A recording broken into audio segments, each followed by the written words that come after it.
Good morning, students. We have already seen in the previous class establishment of Mughal Empire in India and about chronicles. Chronicle is the written document, records, evidence for the reconstruction of Mughal history. Today we have to see about Humayun and early difficulties of Humayun. आज के class में हम लोग हुमायूं और हुमायूं की आरंभिक कठिनाइयों के बारे में जानकारी प्राप्त करेंगे। पिछले क्लास में हम लोगों ने देखा कि बाबर ने किस प्रकार से मुगल साम्राज्य की स्थापना की और क्रोनिकल्स जो उस काल का इतिहास जानने का प्रमुख साधन था।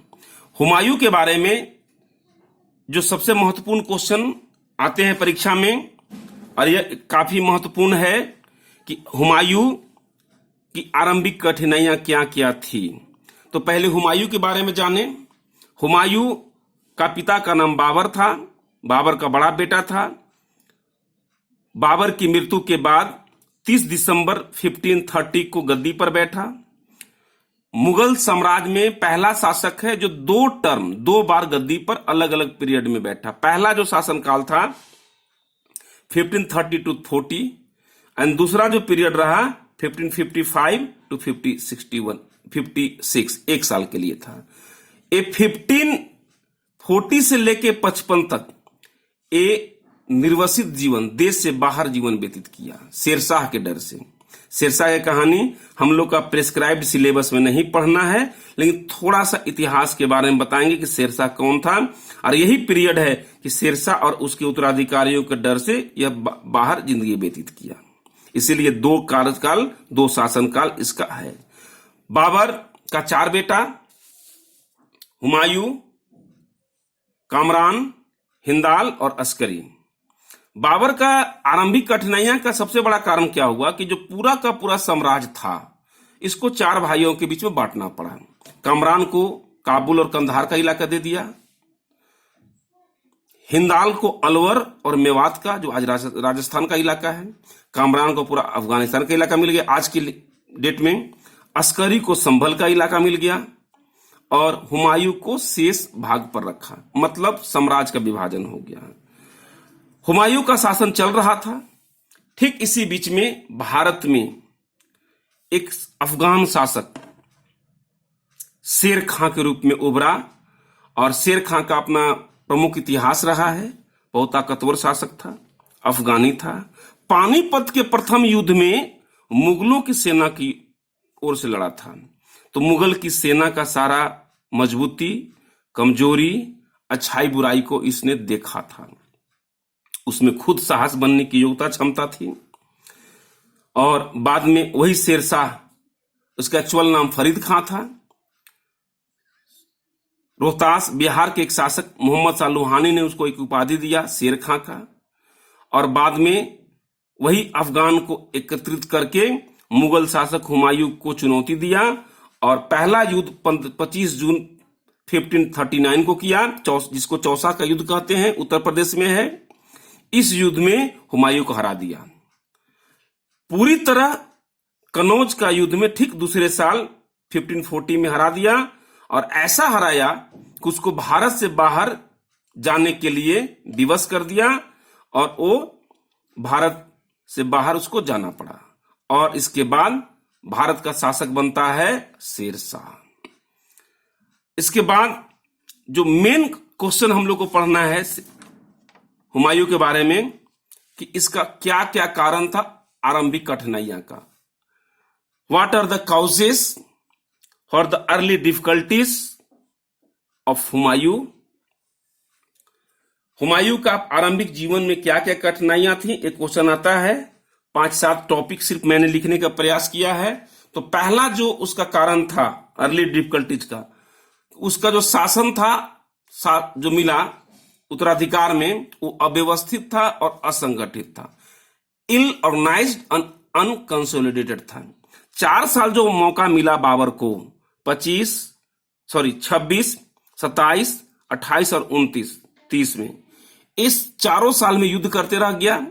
शासन को मजबूती देने में उनका मौका नहीं मिला और शासन को संगठित नहीं कर पाया।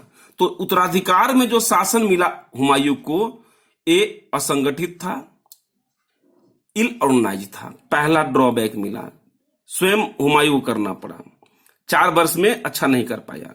Babar could neither conquer the whole of the India nor could consolidate his empire, so that he get an inherited empire unconsolidated and ill-organized. Second one, lack of unity and nationality feeling in his army. जितने भी इसके सैनिक और सिपाही मिले उसमें राष्ट्रीय एकता और अखंडता, राष्ट्रीयता का भाव था। मतलब कि हुमायूं के प्रति जितने भी जो आर्मी थे, सेना थे, कम लॉयल थे। वे राजा, शासक और राष्ट्रीयता से बिल्कुल अबोध थे, एक प्रकार का कहा जाए तो ये lack of unity and nationality feeling था शासकों के बीच में, आर्मी के बीच में। नेक्स्ट था खाली खजाना मिला, शासन प्रशासन चलाना कठिन हुआ। जो भी शासन व्यवस्था में मिला, इस समय इसका कोष खजाना खाली था। आप जानते हैं कि किसी भी शासन प्रशासन को चलाने के लिए जो केंद्र बिंदु होता है वो अर्थव्यवस्था होता है, कोष होता है। Humayun inherited empty fund coffers, it was very difficult to run the administration smoothly, जिसके कारण से इसको प्रशासन चलाने में बहुत मुश्किल हुआ। नेक्स्ट है जितने संबंधी अत्यधिक स्वार्थी विश्वासघाती थे। हुमायूं के जितने भी कोर मेंबर थे परिवार में, जितने भी रिलेटिव संबंधी थे, वे लॉयल नहीं थे, सब सेल्फिश थे और वे सब चाहते थे कि हम इसको हटाकर स्वयं शासक बन जाएं। उनके मन में खुद शासक बनने, उच्च पद पर बैठने की जिज्ञासा थी। तो his relative were disloyal and selfish, everyone of them wants to become a ruler. जो सबसे बड़ा मुश्किल था, कोई विश्वास पात्र इसके पीरियड में नहीं था। चारों भाइयों में साम्राज्य का विभाजन से केंद्रीय शक्ति कमजोर हो गई। अभी हम लोगों ने देखा कि बाबर का सबसे जो बड़ा प्रॉब्लम हुआ, जो साम्राज्य बाबर ने दिया, वो बाबर के 4 बेटा हुमायूं, कामरान, अस्करी और हिंदाल में पूरा साम्राज्य बट गया। काबुल कंधार कामरान को मिल गया, अस्करी को संभल मिला, हिंदाल को अलवर मिला और मेवात का इलाका मिला। जिससे क्या हुआ कि केंद्रीय शक्ति कमजोर हो गई और केंद्रीय शक्ति कमजोर होने से आसपास के शासकों को, खासकर हुमायूं जैसे अफगान शासकों को बहुत बड़ा मौका मिल गया। अगर शायद यूनाइट होता तो ये मुश्किल नहीं होता। His empire divided among his brother and central power become fever और वीक। यही कारण था कि जितने भी शासक हुए इसको आंख दिखाना प्रारंभ कर दिए। अफगान और शेर खां हुमायूं के प्रबल प्रतिद्वंदी बन गए। उस समय जो शेर खां था, जो फरीद खां, उस शेर खां बन चुका था, शेर खां टाइटल मिला है। इन्होंने एक ही बार में एक शेर को शिकार में मार दिया था, इसीलिए बिहार के शासक मोहम्मद शाह लोहानी ने इनको एक उपाधि दे दिया शेर खां का। इन्होंने पूरे अफगानियों को यूनाइट किया, क्योंकि अफगान और मुगल दोनों बड़े प्रतिद्वंदी थे और इन्होंने शेर खां के नेतृत्व में सीधा मुगलों को चुनौती दे दिया। और नतीजा क्या हुआ कि चौसा का युद्ध, और चौसा का युद्ध के बाद कन्नौज का युद्ध, और कन्नौज के युद्ध में शेर खां ने हुमायूं को हरा दिया और हराने के बाद उसको भारत से बाहर जिंदगी व्यतीत करने के लिए विवश कर दिया। Afghan had become emerged as the strongest revival under the leadership of शेर खां। इसके बाद आता है राजपूत मुगलों के कट्टर विरोधी थे। उस समय जितने भी साम्राज्य का विस्तार हुआ, आप याद कीजिएगा, पिछले क्लास में मैंने बताया था कि बाबर को आमंत्रित करने में मेवाड़ का शासक राणा संगा का भी प्रमुख भूमिका था। राणा संगा चाहता था कि आएगा, लूटपाट करेगा, चला जाएगा, लेकिन हुआ ऐसा नहीं और बाबर ने स्वयं यहां साम्राज्य की स्थापना कर ली, जिससे क्या हुआ कि यहां के शासक विरोधी बन गए और राजपूत मुगलों के कट्टर विरोधी होने लगे। इसके बाद 1539 में चौसा का युद्ध, 1540 में कनौज के युद्ध के बाद बाबर को निर्वसित जीवन जीने के लिए विवश कर दिया। यही कारण सब रहा जिसके चलते पूरे जीवन भर हुमायूं जूझते रहा कठिनाइयों से। 40 से लेके 55 तक शेरशाह के उत्तराधिकारी शासन करते हैं। 40 से 45 तक स्वयं शेरशाह 5 साल शासन किया। शासक के रूप में शेरशाह का कार्यकाल बहुत ही महत्वपूर्ण रहा। कुछ इतिहासकार सम्राट अकबर के पूर्वगामी के रूप में शेरशाह को देखते हैं। शेरशाह का शासनकाल का कई बहुत अचीवमेंट उपलब्धि है जिसको आज भी हम लोग काउंट करते हैं। विशेष तौर पर NH2 GT road, grand trunk road का निर्माण, जिसने बंगाल से लेकर पेशावर तक का निर्माण कराया था, जिसे उस काल में सड़क के आजम कहते थे। आज भारत का NH1 और NH2 है।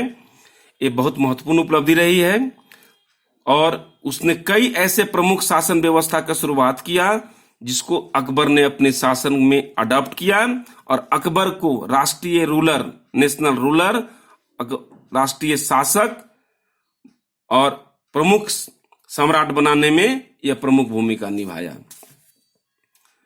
ये कार्यकाल, शासनकाल शेरशाह का भी बहुत महत्वपूर्ण रहा, लेकिन 45 में स्वयं बारूद की एक फैक्ट्री में देखरेख सुपरविजन में फट जाने से आग से मृत्यु हो जाती है और उसके बाद 45 से लेकर 55 तक इसके उत्तराधिकारी शासन करते हैं। जब इसके उत्तराधिकारी कमजोर पड़ गए, इसके बाद हुमायूं जो भारत में फिर से वापस आने का फिराक में था, उसमें सफलता मिलती है। 55 से 56 1 साल वह गद्दी पर रहता है और इसके बाद वह 15 अक्टूबर 42 को उसका भी निधन हो जाता है और उसके बाद उसका बेटा हुमायूं के बाद उसका बेटा अकबर अगला उत्तराधिकार, अगला शासक बनता है। यह भी एक कहानी है कि जिस समय अकबर का जन्म हुआ था उस समय उसके माता और पिता दोनों निर्वसित जीवन व्यतीत कर रहे थे और अकबर का जन्म सिंध में एक जगह है अमरकोट के राजा बीर साल के महल में हुआ था। हालांकि उस समय शेरशाह के डर से इन कोई पनाह देने के लिए तैयार नहीं था। अब हम लोग नेक्स्ट क्लास में देखेंगे अकबर एक राष्ट्रीय शासक था और अकबर के बाद मुगल प्रशासन और मनसबदारी व्यवस्था। आज के लिए इतना ही। Thank you.